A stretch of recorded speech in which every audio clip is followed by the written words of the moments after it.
नमस्कार मंडळी, स्वागत करतो एका नव्या व्हिडिओमध्ये. खरं तर मंडळी, आज आपण बघितलं तर आज 15 एप्रिल आहे आणि व्हिडिओ पोस्ट करण्यामागचं कारण फक्त एवढंच आहे की आज हिंगणगाव या ठिकाणी म्हणजे फलटण तालुक्यातलं ते गाव आहे. त्याच्यानंतर कराड तालुक्यात शिरंबे नावाचं एक गाव आहे. त्या गावामध्ये मैदान सुरू आहे. आता ही मैदानं सुरू आहेत. प्रचंड ऊन वाढलं आहे. उन्हाचा तडाखा म्हणजे माणसाला सोसवणा झाला आहे आणि त्या उन्हामध्ये आपण बैलं पळवतो आहे.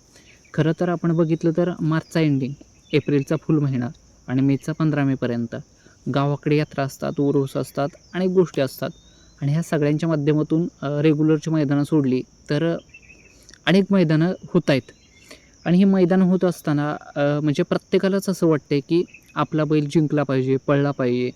परंतु ह्या सगळ्या गोष्टींबरोबर मित्रांनो, एका गोष्टीची आपण जाणीवपूर्वक काळजी घेतली पाहिजे. ते म्हणजे तो एक बैल आहे, ते काही यंत्रण आहे. ते म्हणजे रोज पळू शकत नाही आणि एवढं ऊन वाढलेलं असतानासुद्धा आपण त्या उन्हामध्ये ती बैलं पळवतो आहे. खरं तर तुम्ही त्या बैलाचे मालक आहे. तुम्ही त्याची निगा राखताय, तुम्ही त्याची काळजी घेताय. त्याचा अधिकार तुम्हाला आहे. परंतु एक माझं कर्तव्य म्हणून मी सांगतो आहे.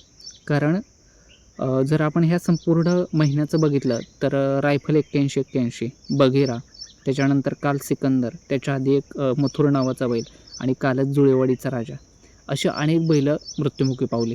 आता प्रत्येकाच्या मृत्यूचं कारण वेगळं असू शकतं. काहींचा नैसर्गिक मृत्यू असू शकतो.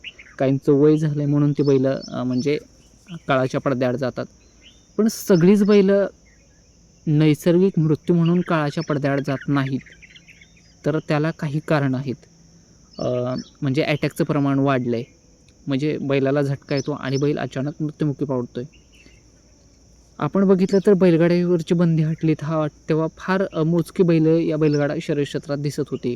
पण आता असं झालं की अनेक बैलं या बैलगाडा शर्यत क्षेत्रामध्ये आली. म्हणजे एवढा म्हणजे आलूट गर्दी या बैलगाडा शर्यत क्षेत्रात आले की सुशिक्षित वर्ग वाढला, ओढला गेला. म्हणजे प्रत्येकाला नाव आहे, प्रसिद्धी पाहिजे आणि पैसा, प्रसिद्धी आणि नाव या 3 गोष्टीसाठी माणूस कुठल्याही थराला जायला लागला आहे. खरं तर सिक्कीम मुनीच्या जटी जन्मला महादेवाचा नंदी, गाड्यावरची बंदी हटवा. गाड्यावरची बंदी हे 4 वर्षापूर्वीचे गाणं पुन्हा एकदा आठवून बघा मित्रांनो, मंडळी आणि मायबाप. कारण या गोष्टीसाठी अनेकांनी अट्टहास केला आहे. अनेकांनी अक्षरशः म्हणजे ती लोकं एवढी झटली की त्यांच्या त्या म्हणजे कष्टाला, त्यांच्या त्या प्रामाणिकपणाला कुठंतरी यश मिळालं आणि बैलगाड्यावरची बंदी हटली. परंतु नको तीच माणसं या बैलगाडा शर्यत क्षेत्रात आता यायला लागली. क्लेश वाढला, विद्रोह वाढला, म्हणजे द्वेष वाढायला लागले, स्पर्धा, खुन्नस, अनेक अशा गोष्टी वाढायला लागल्या आणि ह्या सगळ्या गोष्टींबरोबर बैलांच्या मृत्यूचं प्रमाण वाढायला लागलं आहे. तर आता एक गोष्ट समाज माध्यमातून पुढे यायला लागली, ते म्हणजे ओव्हरडोस. म्हणजे बैलांना अधिकाधिक पळण्यासाठी किंवा त्यांना एक एनर्जी येण्यासाठी काही इंजेक्शन दिली जातात, जशी माणसांनाही दिली जातात काही गोष्टींसाठी. तर त्या बैलांना ती इंजेक्शनं दिली जातात, रोज दिली जातात. मग ती बैलं पळतात, जिंकतात, गुलालात राहतात आणि 1 दीड वर्षानंतर भावपूर्ण श्रद्धांजली म्हणून त्यांचा फोटो स्टेटसला आपल्याला चिपकावावा लागतो. हे कितपत योग्य आहे? तर मंडळी, हे साफ चुकीचं आहे. कारण तो सुद्धा एक जीव आहे. त्यालासुद्धा जगण्याचा अधिकार आहे. मान्य आहे की बैलाचं मालकावरती प्रेम असतं, मालकाचं बैलावरती प्रेम असतं. मग तुमचं हे असलं कसलं प्रेम? थोतांड प्रेम मी म्हणेल. कारण जर तुम्ही तुमच्या स्वार्थासाठी, प्रसिद्धीसाठी आणि नावासाठी, पैसा राहिला बाजूला, कारण आता पैसा कमवणारी पिढी प्रचंड वाढली.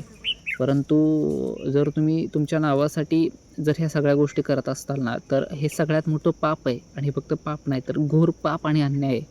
आणि मला वाटतं ह्याची परतफेड आपल्याला करावी लागेल. आणि म्हणून मला फक्त या व्हिडिओच्या माध्यमातून सांगायचं आहे की बैलांचा मृत्यू नैसर्गिक असू शकतो, पण जर ज्या बैलांचा मृत्यू नैसर्गिक नाही तर त्याच्यावरती आपण कुठंतरी विचार केला पाहिजे. आणि ऊन प्रचंड वाढलं आहे. म्हणजे दररोज वर्तमानपत्रातून हे सांगितलं जाते की उन्हातान्हात फिरू नका आणि उन्हाच्या तडाख्यामध्ये 11 वाजल्यापासून 4 वाजेपर्यंत जास्त करून कष्ट करू नका किंवा त्या उन्हामध्ये जास्त काम करू नका. तर अशा उन्हामध्ये आपण बैलं पळवतो आहे. पळवा. खरं तर पळाली पाहिजेत, पळवली पाहिजेत. परंतु ती किती दाट पळवली पाहिजेत, किती दिवसांच्या फरकानं पळवली पाहिजेत, यालासुद्धा काही मर्यादा पडतात मंडळी. आणि दुसरी गोष्ट अशी की आपण उन्हामधून ज्यावेळी सावलीला येतो, म्हणजे प्रचंड उन्हातून काम करून दमून येतो आणि सावलीला आल्यानंतर थंड पाणी पितो, त्यावेळी आपल्या अंगातून असा घामाचा लोट येतो आणि काही मिनिटांसाठी आपल्याला असं प्रचंड म्हणजे अंग गरम झाल्यासारखं वाटतं.